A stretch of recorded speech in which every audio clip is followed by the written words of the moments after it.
Hello everyone, welcome back to my channel the haunting delight. আজ এই এপিসোডে আমরা জানবো জাপানের একজন হরর আরবান লেজেন্ডের ব্যাপারে, যার নাম তেকে তেকে। আমি এর আগেও জাপানিজ আরবান লেজেন্ড নিয়ে ভিডিও বানিয়েছি, আপনি দ্য হন্টিং ডিলাইটের প্লেলিস্টে গিয়ে ভিডিওগুলো পেয়ে যাবেন। তো চলুন এবার জেনে নেওয়া যাক তেকে তেকে স্টোরি।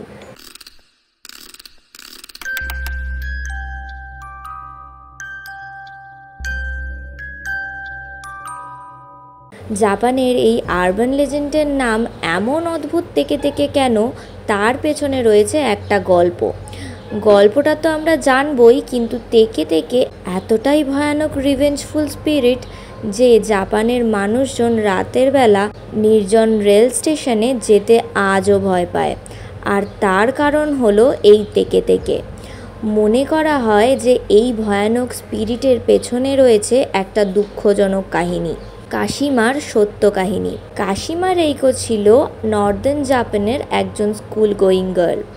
কাশিমা একটু চুপচাপ আর শান্ত প্রকৃতির হওয়ায় স্কুলে তাকে প্রায়ই বুলি শিকার হতে হতো। কিন্তু একদিন স্কুল থেকে বাড়ি ফেরার পথে রেলওয়ে স্টেশনে তার স্কুলের ৩-৪ জন বন্ধু তার ওপর প্র্যাঙ্ক করে। এই প্র্যাঙ্কটা আসলে কী নিয়েছিল তা ঠিকভাবে জানা যায়নি, কিন্তু কাশিমা খুব ভয় পেয়ে গিয়ে রেল লাইনে পড়ে যায়। আর তার বন্ধুরা তাকে উঠতে তো সাহায্য করেই না, উল্টে সেখান থেকে পালিয়ে যায়। কিন্তু কাশিমার রেল লাইন থেকে ওঠার আগেই দ্রুত গতিতে একটা ট্রেন চলে আসে, ফলে রেল লাইনে কাটা পড়ে মেয়েটির দেহ দুভাগে বিভক্ত হয়ে যায়। বলা হয় কাশিমার লোয়ার বডি না থাকা সত্ত্বেও কাশিমা তখনও বেঁচে ছিল।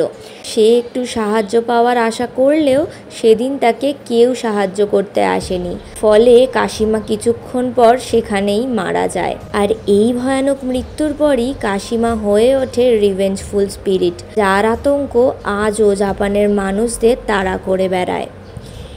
এই স্পিরিট রাতের অন্ধকারে নিজের শিকারের জন্য অপেক্ষা করে লুকিয়ে। কোনো ব্যক্তিকে একা পেলে সেই ব্যক্তির শরীর কেটে দুভাগ করে দেয়, ঠিক নিজের মতো। এছাড়াও এই স্পিরিটের শরীরের লোয়ার পোর্শন নেই বলে সে নিজেকে লুকিয়ে রাখে কোনো গাড়ির পেছনে বা অন্য কোথাও, যাতে তার শিকার বুঝতে না পারে যে তার বাকি শরীর নেই। কাশিমার শরীরের লোয়ার পোর্শন না থাকা সত্ত্বেও কাশিমা খুব তাড়াতাড়ি মুভ করতে সক্ষম। কোনো মানুষ যতই জোরে দৌড়াতে পারুক না কেন, কাশিমার হাত থেকে কারোর মুক্তি নেই। বলা হয় কাশিমা তার ভিকটিমদের এসে অদ্ভুত একটি প্রশ্ন করে যে আমার পা কোথায়। আর এই প্রশ্নের উত্তরে ভিকটিম যাই উত্তর দিক না কেন, কাশিমার হাত থেকে তাদের মুক্তি নেই। এই স্পিরিটকে দেখতে বীভৎস ভয়ানক, যার শুধু আর্ধেক শরীরই আছে।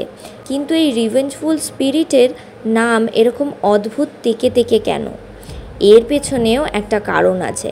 লোকে বলে কাশিমা স্পিরিটের লোয়ার পোর্শন না থাকায় সে তার হাতের ওপর ভর করে মুভ করে, আর যখন সে মুভ করে তার শরীরের বাকি অংশটুকু বা হাত মাটিতে ঘষার যে সাউন্ড হয়, এই সাউন্ডকে জাপানের ভাষায় বলে তেকে তেকে।